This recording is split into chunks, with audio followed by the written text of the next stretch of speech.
모두 일어서서 찬송가 3장을 부르시면서 하나님께 예배하겠습니다. 찬송가 3장입니다.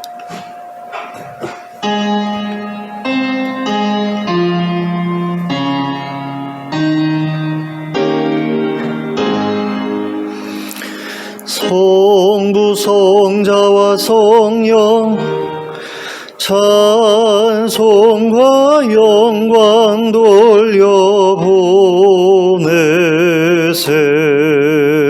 태초로 지금까지 또 영원 무궁토록 성삼위께 영광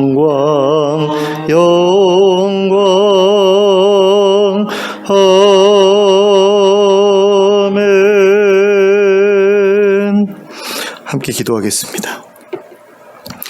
사랑과 은혜가 풍성하신 하나님 아버지, 오늘 저에게 복된 주일을 허락하시고 이 자리에 함께 모여 예배하게 하심을 감사합니다.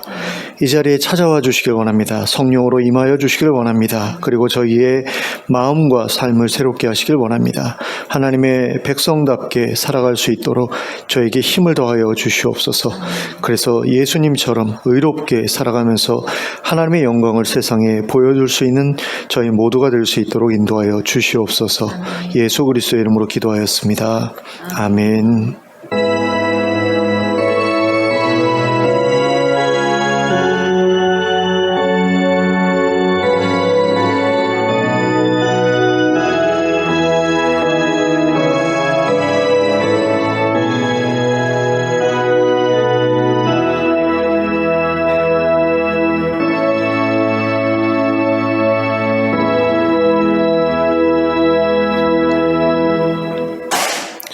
찬송가 42장을 함께 찬송하겠습니다.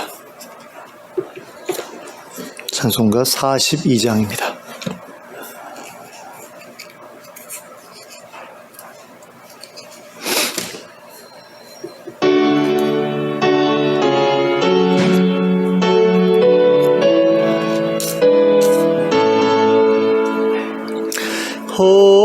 거룩한 주님께 예배를 드리세. 무릎을 꿇고서 영광 돌려 금같은 순종과 향기로운 겸손을 주님께 바쳐서 경배하세. 주 앞에 삼가서 겸손히 행하면 주 너를 언제나 돌보시리. 말씀엔 위로와 기도의 응답을 내 갈 길 바르게 인도하리. 주 앞에 설 때에 두려워 말아라. 가난한 우리를 도우시리. 보배로운 진리와 온유한 사랑은 주님께 다 바칠 귀한 예물. 떨면서 바치는 이 작은 예물도 주님은 귀하게 얻으시리.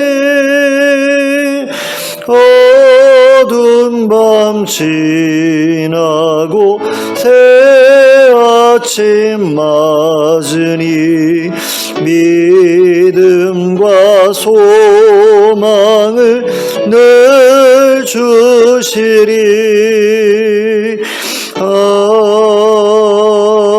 아멘. 교독문 6번 시편 10편을 함께 교독하겠습니다. 교독문 6번 시편 10편입니다. 함께 교독하겠습니다. 여호와여 일어나옵소서. 하나님이여 손을 드옵소서. 가난한 자들을 잊지 마옵소서.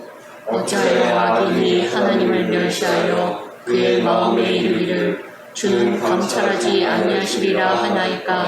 주께서는 보셨나이다. 주는 재앙과 원한을 감찰하시고 주의 손으로 갚으려 하시오니 외로운 자가 주를 의지하나이다. 주는 벌써부터 고아를 도우시는 이시니이다. 악인의 팔을 꺾으소서. 악한 자의 악을 더 이상 찾아낼 수 없을 때까지 찾으소서. 여호와께서는 영원 무궁하도록 왕이시니 이방 나라들이 주의 땅에서 멸망하였나이다. 여호와여 주는 겸손한 자의 소원을 들으셨사오니 그들의 마음을 준비하시며 귀를 기울여 들으시고 고아와 압제당하는 자를 위하여 심판하사 세상에 속한 자가 다시는 위협하지 못하게 하시리이다. 아멘. 사도신경으로 우리의 신앙을 고백하겠습니다.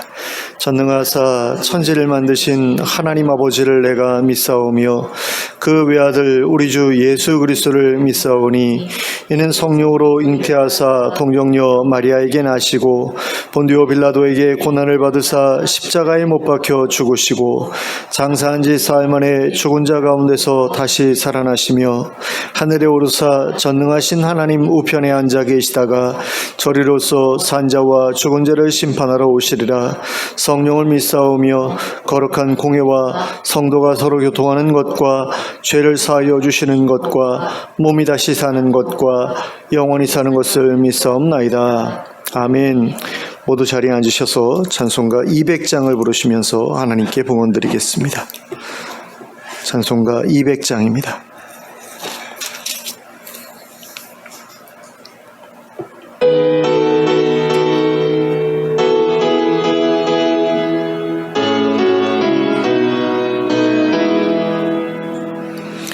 달고 묘한 그 말씀 생명의 말씀은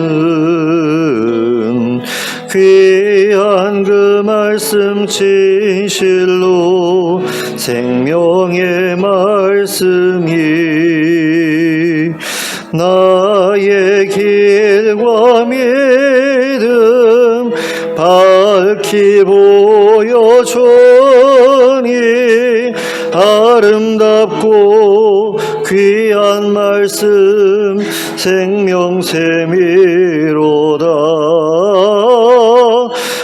아름답고 귀한 말씀 생명샘이로다. 귀한 주님의 말씀은 내 노래 되도다. 모든 사람을 살리는 생명의 말씀을 값도 없이 받아 생명길을 가니 아름답고 귀한 말씀 생명샘이로다. 아름답고 귀한 말씀 생명샘이로다. 널리 울리어 퍼지는 생명의 말씀 마음의 위로와 평안을 골고루 주나니 다만 예수 말씀 듣고 복을 받네. 아름답고 귀한 말씀 생명샘이로다. 아름답고 귀한 말씀 생명샘이로다.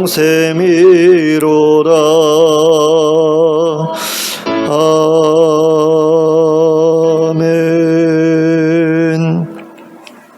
함께 기도하겠습니다. 사랑과 은혜가 풍성하신 하나님 아버지, 한 주간 동안 저희의 삶을 보살펴 주심을 감사합니다. 하나님께서 인도하여 주셔서 이 자리까지 왔습니다.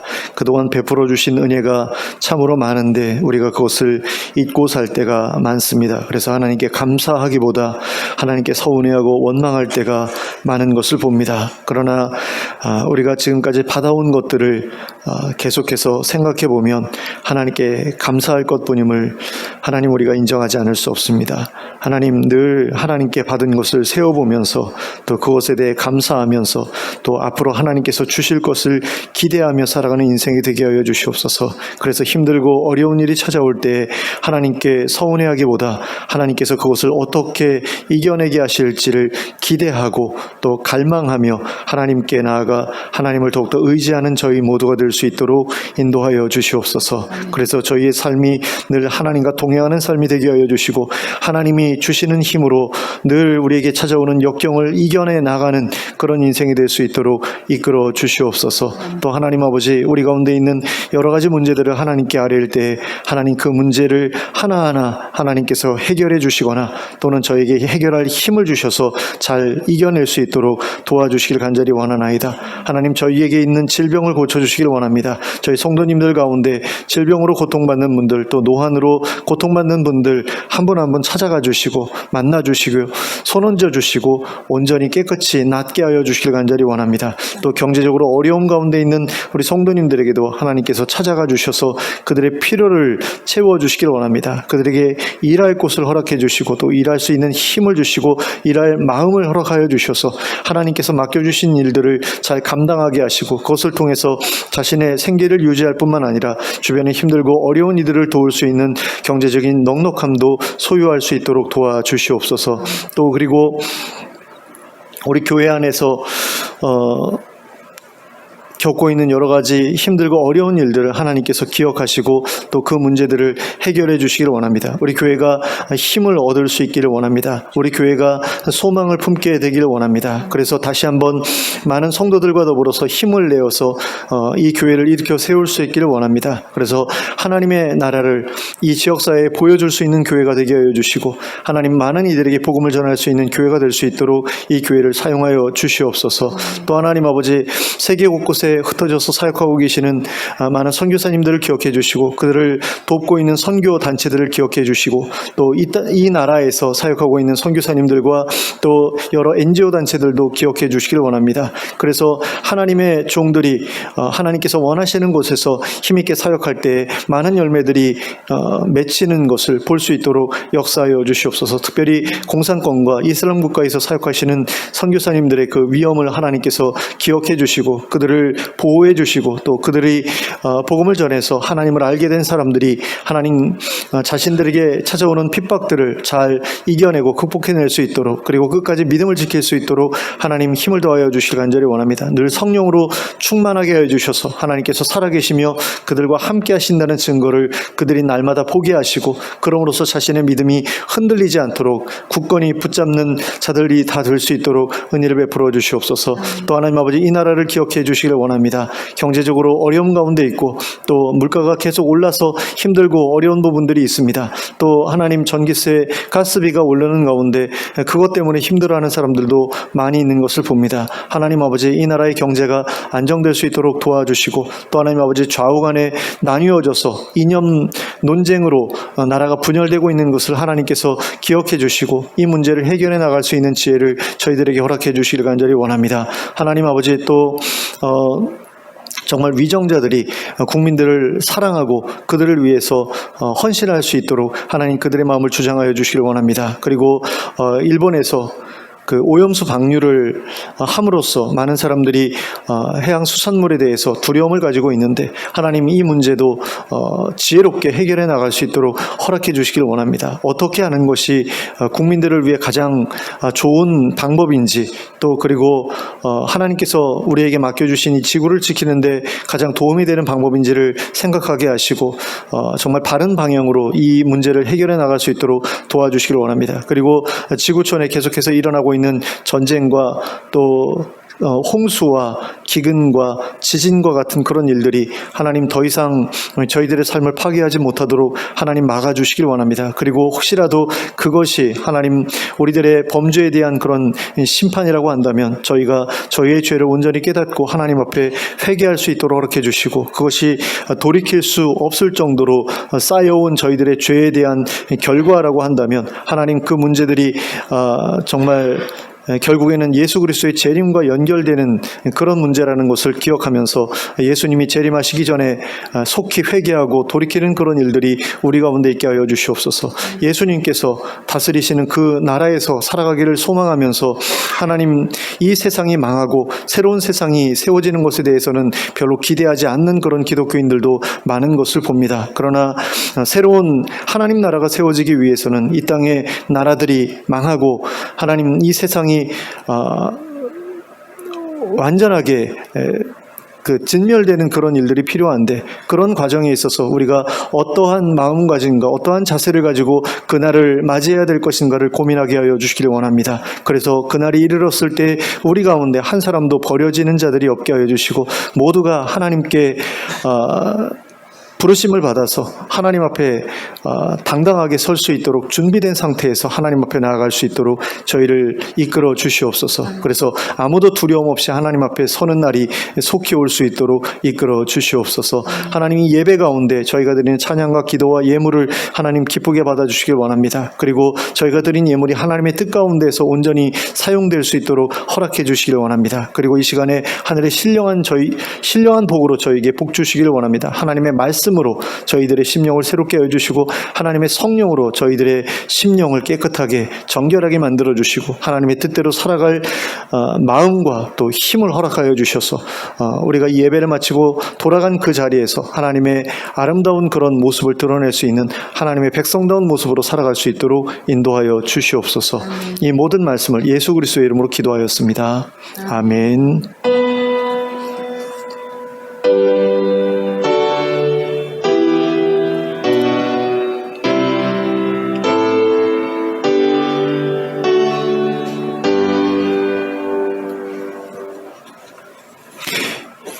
교회 주보 뒷면에 있는 성도들 이름을 기억하시면서 그분들을 위해서 기도해 주셨으면 좋겠습니다. 아픈 분들이 여러분이 계시는데요. 여러분들의 기도를 통해서 깨끗하게 회복되는 모습을 함께 보면서 즐거워할 수 있었으면 좋겠습니다. 좌우를 둘러보시면서 인사 나누시기 바랍니다. 잘 오셨습니다. 반갑습니다. 예.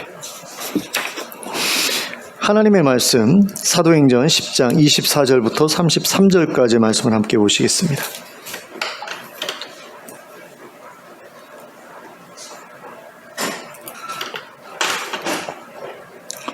사도행전 10장 24절부터 33절까지를 함께 합독하도록 하겠습니다. 시작.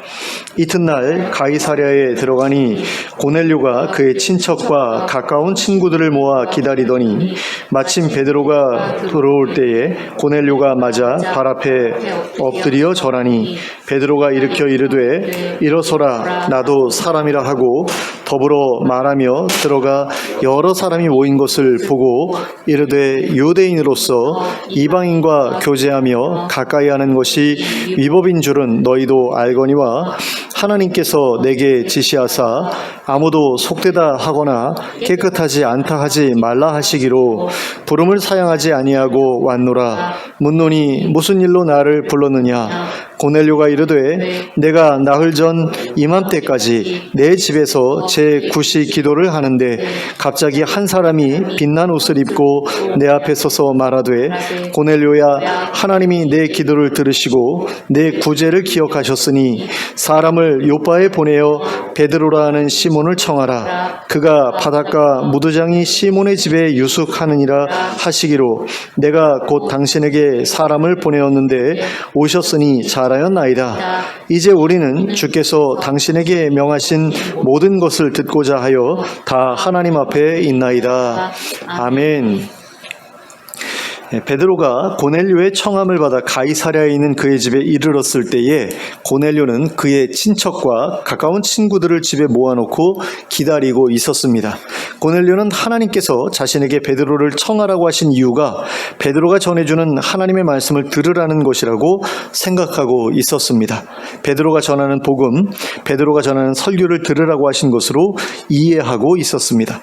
그런데 그렇게 하라는 말씀을 사람이 아니라 천사를 통해서 전해 주셨으니 고넬료의 입장에서 보면 베드로가 전해줄 하나님의 말씀은 보통 중요한 말씀이 아닐 것이라고 생각하지 않을 수 없었습니다. 그래서 그는 그 말씀을 자기 혼자 듣는 것이 아니라 자기가 사랑하는 사람들과 함께 듣고자 했습니다. 그래서 그의 친척과 가까운 친구들을 모두 불러 모아 베드로가 오기를 기다렸습니다. 베드로가 전해줄 하나님의 말씀에 대한 기대감, 하나님의 말씀을 사모하는 마음이 그에게 있었기 때문입니다. 그리고 드디어 베드로가 자기의 집에 도착했을 때 고넬료는 베드로의 발 앞에 엎드려 절하며 베드로를 맞이하였습니다. 이것은 베드로가 하나님의 말씀을 전하기 위해 찾아온 사람이었기 때문이었습니다. 로마군 백부장인 고넬료의 입장에서 보면 베드로는 그저 식민지 백성 중에 한 사람일 뿐이었습니다. 그리고 식민지 사회에서도 특별한 지위에 있거나 권력을 가지고 있었던 사람이 아니었습니다. 그럼에도 불구하고 고넬료가 베드로를 이렇게 존중해 주었던 것은 그가 하나님의 말씀을 전해주기 위해 그 자리에 찾아온 사람이었기 때문이었습니다. 그것도 자신에게 전해줄 특별한 메시지를 가지고 찾아온 사람이었기 때문이었습니다. 그래서 그는 자신이 취할 수 있는 가장 공손한 자세로 베드로를 맞아들였습니다. 하지만 그가 베드로에게 취했던 자세, 그에게 절했던 그 일은 잘못된 것이었습니다. 그래서 베드로는 일어서라 나도 사람이라 하는 말과 함께 그를 일으켜 세웠습니다. 베드로는 자신이 그저 하나님의 말씀을 전달하는 전달자에 불과한 사람이라는 사실을 잊지 않고 있었습니다. 그래서 하나님께 돌아가야 할 영광을 가로채지 않을 수 있었습니다. 그런데 과거에도 그리고 오늘날에도 하나님의 말씀을 전하는 사람들 중에는 자신이 하나님의 대리인이기 때문에 하나님처럼 대접을 받아야 하는 것처럼 생각하는 사람들이 있습니다. 그리고 그런 사람들은 성도들이 자신을 떠받들어주면 그것을 조금도 사양하지 않고 받아들입니다. 그러나 이것은 합당한 태도가 아닙니다. 구약 성경에 기록된 하나님의 선지자들도 사람들로부터 그러한 대접을 받는 것을 합당한 일로 여기지 않았습니다. 열왕기상 1장 23절에 보면 이런 말씀이 기록되어 있는 것을 볼 수 있습니다. 어떤 사람이 왕께 말하여 이르되 선지자 나단이 여기 있나이다 하니 그가 왕 앞에 들어와서 얼굴을 땅에 대고 왕께 절하고. 자, 여기에 기록된 것처럼 나단 선지자는 다윗 왕의 앞에 나오면서 그에게 절을 했습니다. 이것은 나단 선지자가 다윗 왕을 하나님처럼 높이려고 했던 것이 아니라 그 당시에 왕을 대면할 때의 관례가 그러했기 때문이었습니다. 그리고 나단 선지자는 자신이 하나님의 선지자라는 신분을 가지고 있다고 해서 그러한 관례를 무시해도 된다고 생각하지 않았습니다. 그러니까 내가 하나님의 선지자이기 때문에 왕보다 내가 더 높은 자리에 있어. 그러니 나는 그에게 절을 하지 않아도 돼. 이런 식으로 생각하지 않았다라는 거죠. 한 나라의 국민으로서 국민들이 왕에 대하여 취해야 할 마땅한 관리를 무시하지 않았다라는 겁니다. 그런데 오늘날 하나님의 말씀을 전하는 사람들 중에는 자신이 목사라는 이유로 집사 직분을 가지고 있는 대통령보다도 자신이 더 높은 사람인 것처럼 행세하는 사람들이 있습니다. 그리고 지금은 그런 사람들이 없지만 얼마 전까지만 해도 하나님의 말씀을 전하는 사람들 중에는 나라에 세금을 내지 않으려고 가진 애를 쓰던 이들이 있었습니다. 하나님의 말씀을 전한다는 이유로 다른 사람들과 다른 대접을 받아야 한다라고 생각했던 겁니다.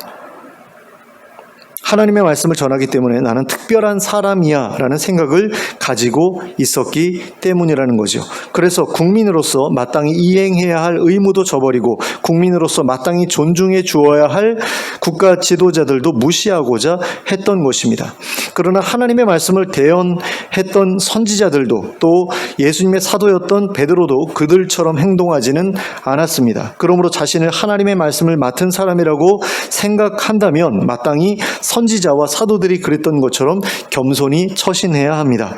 그리고 참으로 하나님의 말씀을 사모하는 사람이라고 한다면 초신자였던 고넬료가 그랬던 것처럼 하지 말아야 합니다. 그러니까 하나님의 말씀을 전하는 사람들을 지나치게 떠받들어 주어서 교만한 사람으로 변질시키는 그런 일은 하지 말아야 한다라는 겁니다. 그리고 자신에게 하나님의 말씀을 전해주던 사람이 그렇게 교만해졌고 변질되었다라고 한다면 그의 곁에서 떠나는 것이 그를 돕는 일이라는 것을 기억할 필요가 있습니다. 하나님의 말씀을 전하는 자가 하나님의 영광을 가로채서 자신을 높이려 하는 것처럼 하나님의 진노를 불러일으키는 일은 없기 때문입니다. 그래서 하나님의 말씀을 전하는 자를 지나치게 이렇게 높이는 사람들이나 아니면 그렇게 높임을 받는 사람들이나 결국에는 다 하나님의 진노 가운데 망하게 된다라는 것을 알아야 된다라는 거죠. 그래서 어떤 목회자가 변질이 됐다 그래가지고 사람들로부터 성도들로부터 하나님처럼 막 이렇게 높임을 받는다. 근데 그것에 대해서 전혀 거부감도 없고 부끄러움도 없고 거절하는 모습도 없다. 그러면은 그 근처에 있지 말아야 된다라는 거죠. 다 같이 망할 수 있기 때문에. 요즘에도 그런 목회자들, 그런 성도들을 굉장히 많이 보거든요. 주의할 필요가 있습니다.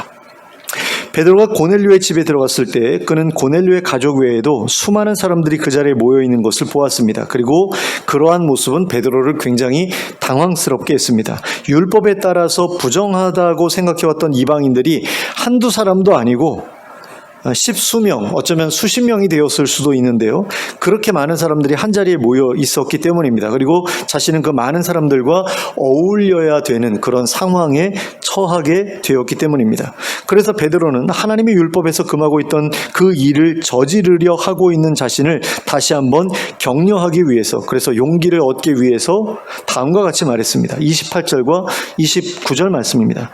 유대인으로서 이방인과 교제하며 가까이 하는 것이 위법인 줄은 너희도 알거니와 하나님께서 내게 지시하사 아무도 속되다 하거나 깨끗하지 않다 하지 말라 하시기로 부름을 사양하지 아니하고 안노라. 묻노니 무슨 일로 나를 불렀느냐. 자, 율법에는 너희들과 교제하거나 가까이 하지 말라고 되어 있다. 그거 너희들도 잘 알지. 그런데 하나님께서 나에게 친히 너희를 부정하다고 생각하지 말라고 하셨기 때문에 내가 여기 온 거다. 그 얘기를 지금 하고 있는 거죠. 그러니까 이게 지금 잘못된 거라는 거 너희도 알고 나도 알아. 그러니까 베드로 입장에서는 저 경건한 이방인들이 자기에 대해서 율법도 안 지키는 사람이네 라고 그렇게 생각할 수 있다라는 어떤 그런 부담감이 있었겠죠. 이방인이지만 하나님을 알고 있는 사람들이잖아요. 그리고 율법에 대해서 어느 정도 알고 있는 사람들이죠. 그렇기 때문에 지금 베드로가 율법을 어기고 있는 어떤 그런 지금 상황 가운데 있다라는 걸 그 사람들도 알고 있거든요. 그러니까 자기도 좀 뻘쭘한 그런 느낌일 수밖에 없는 거죠. 그런 가운데서 야, 이건 하나님께서 하라고 하셔서 하는 거야. 내 의지로 하는 게 아니야. 이런 식의 어떤 변명 겸 또 자기 격려의 말로서 이 말을 지금 하고 있는 것으로 보입니다. 자, 그리고 이러한 말을 통해서 우리는 베드로가 지금에야 기록된 하나님의 말씀보다 환상 가운데서 친히 전해주신 하나님의 말씀을 더 우선적인 것으로 받아들이게 되었음을 알 수 있게 됩니다. 그러니까 기록된 하나님의 말씀보다도 하나님께서 직접적으로 주시는 말씀이 더 중요한 말씀이고 더 상황에 맞는 정확한 말씀이라는 사실을 이제서야 이 베드로가 인정하게 되었다. 라는 것을 이 모습 속에서 우리가 알 수 있게 된다는 거죠. 그런데 그러한 하나님의 말씀에 순종해서 그 자리에 찾아온 베드로였음에도 불구하고 그는 자신이 무슨 이유로 그 자리에 와야 했는지에 대해서는 정확히 알지 못하고 있었습니다. 그래서 그는 29절 마지막 부분에 기록된 것처럼 무슨 일로 자신을 불렀냐고 물어야 했습니다.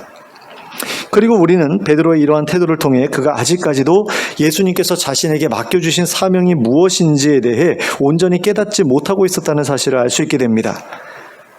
그러니까 사도들이 그 과부들을 구제하는 일을 하다가 교회에 문제가 생기잖아요. 제대로 구제하지 못해가지고 문제가 생겼을 때 우리는 기도하고 말씀 전하는 일에 전념하겠다 그러면서 이제 집사들을 뽑았지 않습니까? 그러니까 사도들은 자기들의 사명이 하나님의 말씀 전하는 일이라는 것을 분명히 알고 있었던 거죠. 그런데 그에 대한 깨달음이 온전하지 못했다라는 겁니다. 우리가 사도행전 1장 8절에서 보았던 것처럼 예수님께서는 부활하신 후에 하늘로 승천하시면서 제자들에게 다음과 같이 말씀하신 바 있었습니다. 제가 읽어드릴게요. 오직 성령이 너희에게 임하시면 너희가 권능을 받고 예루살렘과 온 유대와 사마리아 땅끝까지 이르러 내 증인이 되리라 하시니라. 자, 예루살렘과 온 유대와 사마리아에서만 내 증인이 될 것이다 라고 말씀하신 게 아니고 땅끝까지 이르러 내 증인이 될 것이라고 말씀하셨습니다. 그리고 이것은 이방 나라에까지 복음을 전해야 한다는 그런 의미의 말씀인 거죠.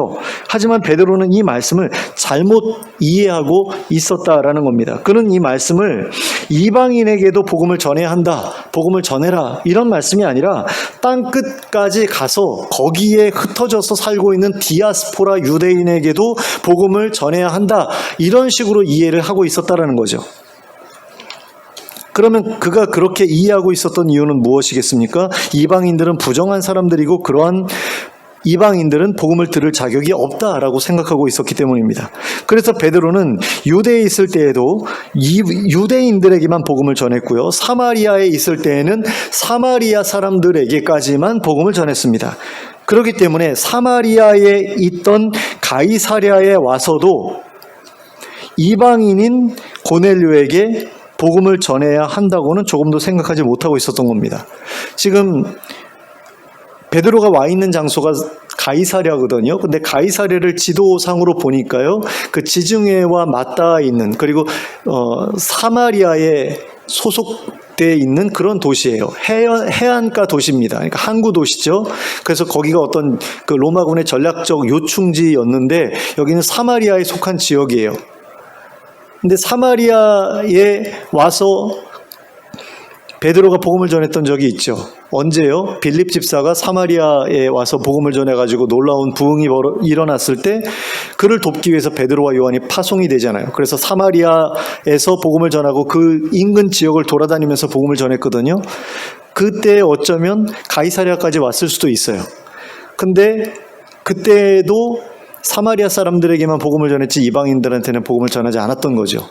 그리고 다시 예루살렘으로 돌아갔던 것 같은데 그 다음에 또 요빠에 가서 머물렀잖아요. 근데 요빠는 사마리아 아래쪽에 있는 거기도 항구 도시 비슷한 위치에 있어요. 해안가에 붙어 있는 도시인데 근데 거기는 또 유대에 속한 도시거든요. 근데 유대에 있을 때는 유대인들에게만, 사마리아에 있을 때는 사마리아인에게만 복음을 전했던 거죠. 그 유대에서도 사마리아에서도 이방인에게는 전혀 복음을 전하지 않았고 복음을 전해야 한다라고 생각하지도 않고 있었다라는 겁니다. 왜냐? 사도행전 1장 8절의 말씀을 잘못 이해하고 있었기 때문에 땅끝까지 가서 복음을 전해야 된다는 말을 이방인들에게까지도, 이방 나라에 가서도 복음을 전해야 된다, 그 나라 사람들에게 복음을 전해야 된다 이렇게 이해한 게 아니라 거기 가서도 디아스포라 유대인들에게 복음을 전해야 된다라고만 생각을 했다라는 겁니다.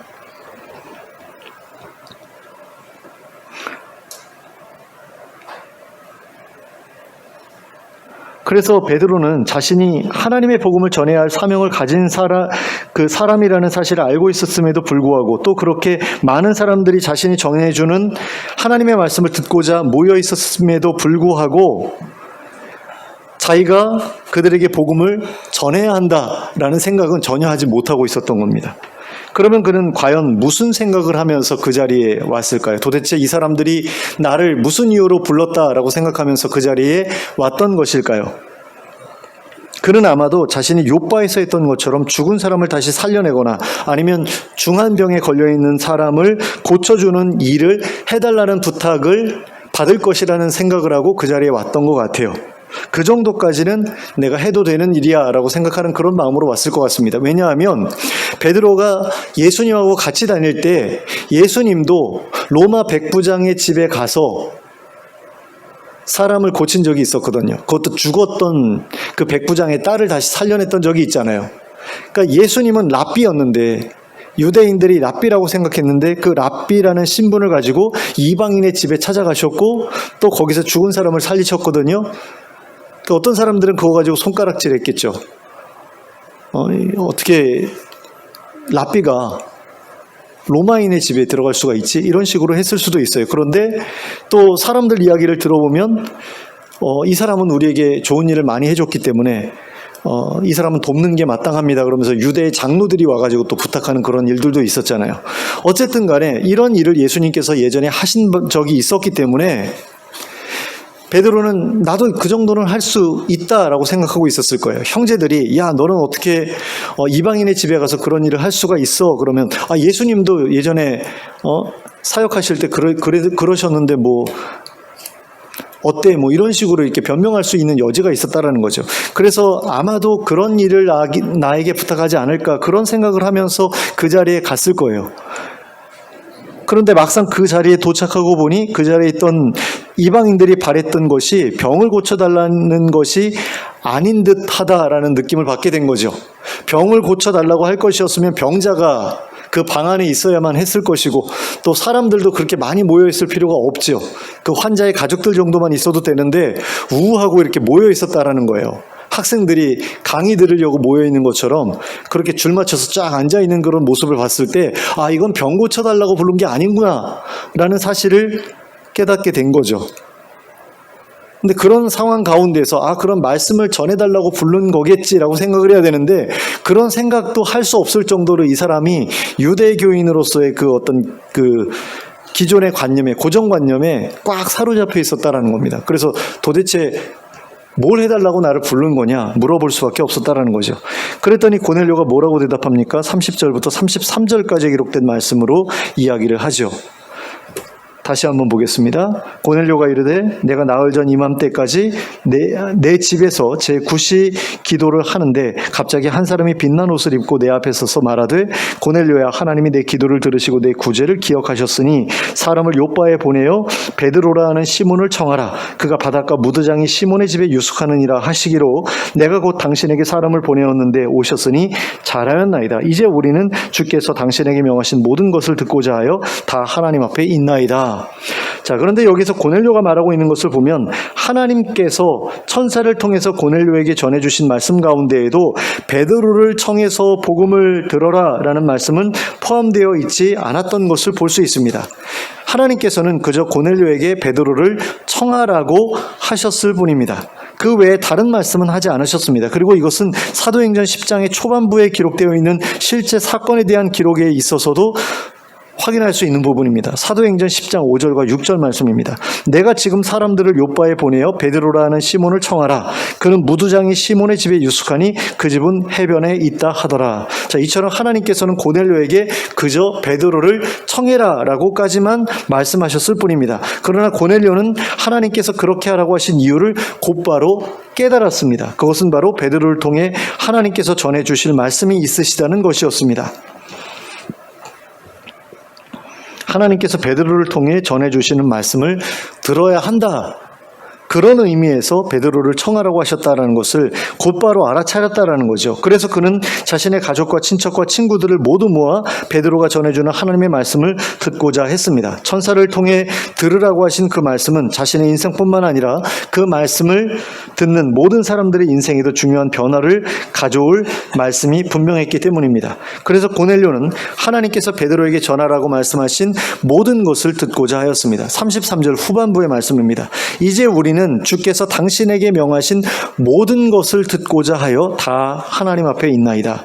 그는 베드로를 통해 얼마나 많은 말씀을 들어야 할지 알지 못했습니다. 그가 하나님께 명령받은 모든 말씀을 전해 주기까지 몇 날 며칠이 걸릴지 알지 못했습니다. 하지만 그는 그 모든 말씀을 듣기를 원했습니다. 하나도 놓치지 않기를 바랬습니다. 그렇게 그는 베드로가 전해줄 하나님의 말씀을 사모했습니다. 이거는 중국에서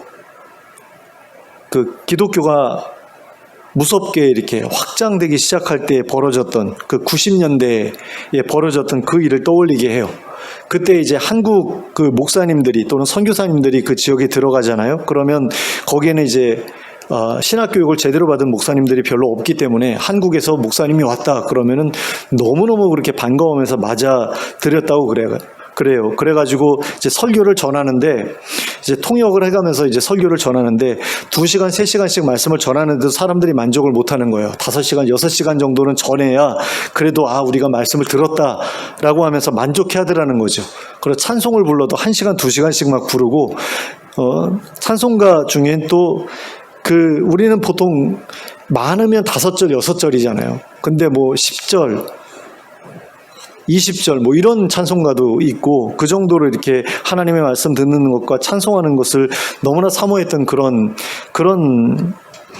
모습을 그 당시에 이제 볼 수 있었다고 그러거든요. 근데 이 고넬료가 베드로를 그렇게 초청하면서 보이고 있는 그런 모습이 그 90년대에 그 기독교의 부흥이 일어났던 그 중국에서의 어떤 모습과 굉장히 유사하다라는 것을 우리가 알 수 있게 됩니다. 또한 고넬료는 베드로를 통해 하나님의 말씀을 듣게 될 그 자리를 하나님의 앞이라고 생각하고 있는 것을 볼 수 있습니다. 이것은 그가 베드로를 하나님의 사자로 생각하고 있었다는 것을 의미합니다. 로마의 종교에 익숙했던 고넬료에게 있어서 베드로는 하나님의 신탁을 전달해주는 신의 메신저였습니다. 그리고 베드로가 전해주는 하나님의 말씀은 하나님의 신탁이라고 할 수 있는 그런 말씀이었던 거죠. 그러므로 하나님의 신탁을 전달받는 그 자리는 거룩한 곳으로 인식되었고 하나님의 신탁을 전달하는 베드로 역시 특별한 존재로 인식될 수밖에 없었습니다. 따라서 고넬료가 앞에서 베드로를 맞이하면서 그에게 절을 했던 것이었습니다. 하지만 로마 종교가 아닌 유대교의 입장에서 볼 때 고넬료가 베드로에게 취했던 태도는 굉장히 잘못되었던 태도지요. 그러나 고넬료가 하나님의 말씀을 전달받는 그 자리를 하나님의 앞이라고 생각했던 것은 잘못된 일이 아니었습니다.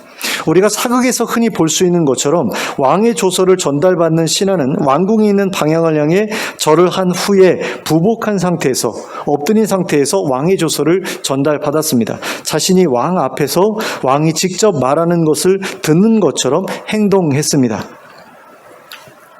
왕의 조서를 전달받는 사자에 대해서도 왕을 대하는 듯한 자세를 취하지만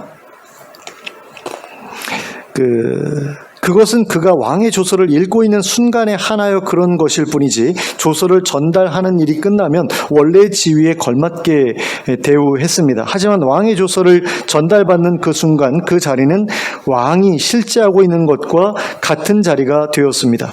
왕의 사자에 의해 그곳에서 낭독되고 있는 왕의 조서는 왕이 직접 말하는 것과 같은 것으로 여겨졌습니다. 그리고 그 말을 듣는 자들은 왕의 앞에 있는 것처럼 행동해야 했습니다.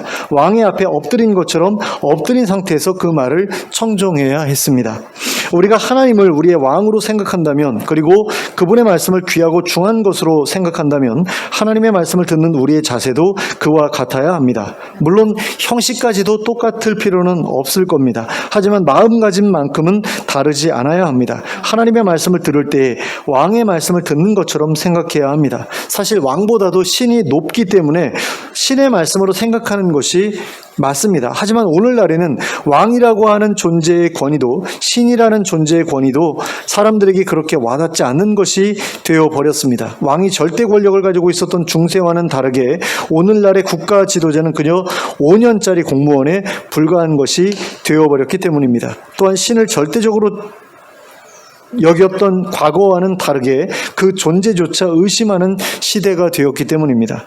그런 시대를 살고 있는 우리이기 때문에 아무리 기독교인이 되었다고 하더라도 하나님을 대하는 태도에 있어서 고대나 중세를 살았던 사람들의 태도와 같을 수는 없을 겁니다. 하지만 오늘날 우리가 섬기고 있는 하나님은 그때와 동일한 하나님이십니다. 그리고 그때 받으셨던 영광과 똑같은 영광을 받으셔야 할 뿐입니다. 하나님은 변하지 않으셨습니다. 그저 사람이 변했을 뿐이죠. 그러나 사람이 변했다고 하더라도 하나님의 백성인 우리들은 변하지 말아야 합니다. 예전에 우리 믿음의 선배들이 보여주었던 것과 같은 모습으로 하나님을 섬겨야 합니다. 믿음의 선배들이 그랬던 것처럼 하나님의 권위를 존중해 드려야 하고 믿음의 선배들이 그랬던 것처럼 하나님의 말씀을 중하고 귀한 것으로 여겨야 합니다. 하나님께서는 말씀으로 세상을 창조하셨습니다. 또한 말씀으로 자기 백성들을 구원하셨습니다. 말씀으로 바다를 가르셨고 말씀으로 하늘에서 불을 내리셨습니다. 예수님께서는 말씀으로 귀신을 내쫓으셨고 말씀으로 질병을 고쳐주셨습니다. 말씀으로 하나님 나라를 소개해 주셨고 말씀으로 소망을 심어주셨습니다. 오늘날에도 하나님께서는 말씀으로 우리를 구원하시고 말씀으로 우리에게 소망을 주십니다. 말씀이 우리를 새롭게 하고 말씀이 우리에게 소망을 주고 말씀이 우리를 변화시킵니다. 그러므로 하나님의 백성이라면 하나님의 말씀 듣기를 사모해야 합니다. 고넬료와 같이 하나님의 말씀이라면 모든 것을 하나도 빠뜨리지 않고 듣고자 하는 마음으로 하나님 앞에 나아가야 합니다. 그리고 그곳에 머물러야 합니다. 그런 마음을 가지고 있는 사람에게 하나님께서는 당신의 뜻을 알려주십니다. 하나님 나라의 복음을 듣게 하시고 또 깨닫게 하시고 하나님의 백성이 되게 하십니다. 그리고 성령님을 보내주셔서 의를 행하게 하십니다. 그리하여 하나님 나라에 들어가게 하십니다. 이 땅에서부터 하나님의 백성답게 살아가게 하십니다. 하나님의 영광을 세상에 드러낼 수 있게 해주십니다. 그러므로 고넬료와 같이 하나님의 말씀을 사모하고 귀히 여기고 중히 여기는 우리 모두가 될 수 있기를 바랍니다. 그리하여 하나님의 모든 말씀을 온전히 깨닫고 성령님의 도우심을 힘입어 하나님의 백성답게 살아가는 우리가 될 수 있기를 바랍니다. 그리고 그럼으로써 하나님 나라에 들어가기에 조금도 부족함 없는 우리 모두가 될 수 있기를 예수 그리스도의 이름으로 축원합니다. 아멘. 함께 기도하겠습니다. 사랑의 하나님 아버지, 우리에게 하나님의 말씀을 사모하는 마음 주시길 원합니다. 그리고 하나님의 말씀이 우리에게 약속하고 있는 것에 대해 소망하는 그런 마음을 저희가 품게 되길 원합니다. 그래서 하나님의 말씀을 더욱더 귀히 여기고 중히 여기고 더욱더 듣기를 사모하는 그런 저희들 될 수 있길 원합니다. 그래서 말씀을 통해서 변화될 수 있기를 원합니다. 새롭게 될 수 있기를 원합니다.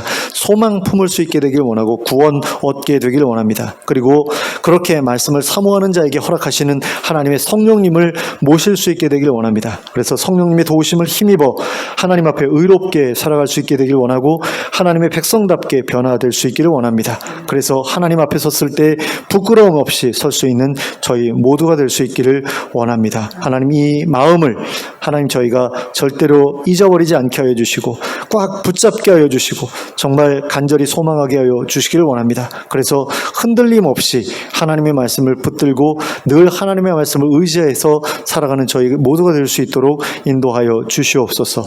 예수 그리스도의 이름으로 기도하였습니다. 아멘. 모두 일어서서 찬송가 201장을 함께 찬송하겠습니다.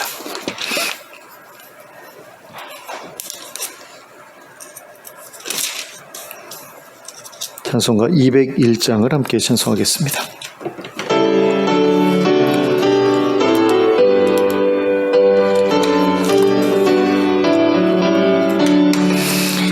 참 사람 되신 말씀 하늘의 지혜요 변하지 않는 진리 온 세상 빛이라 주 말씀 성경에서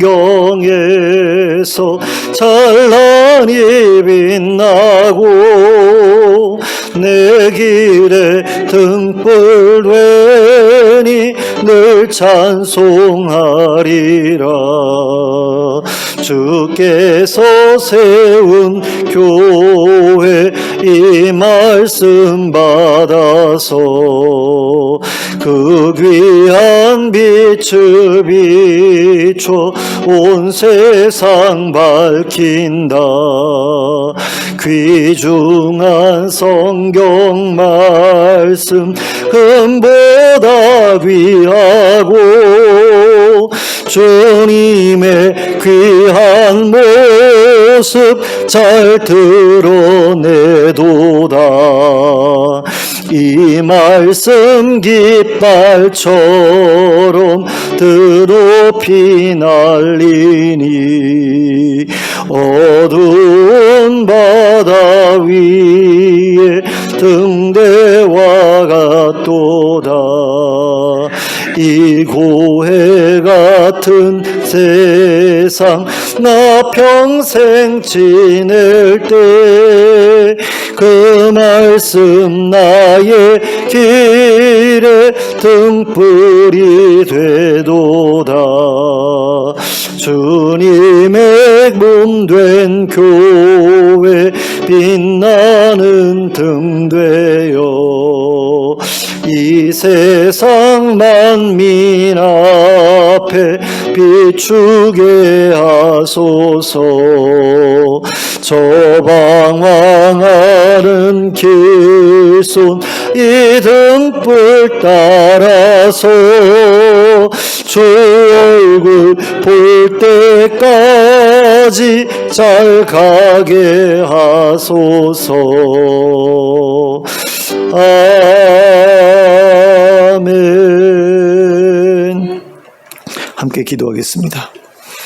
이제는 우리 주 예수 그리스도의 은혜와 하나님 아버지의 극진하신 사랑과 성령님의 감동 감화 교통하심이 하나님의 말씀을 귀히 여기고 중히 여기고 하나님의 말씀 듣기를 사모하는 가운데 하나님의 성령님의 도우심을 힘입어 하나님의 백성답게 변화되기를 소원하는 주의 백성들 머리 위에 지금부터 영원토록 함께 하실지어다. 아멘.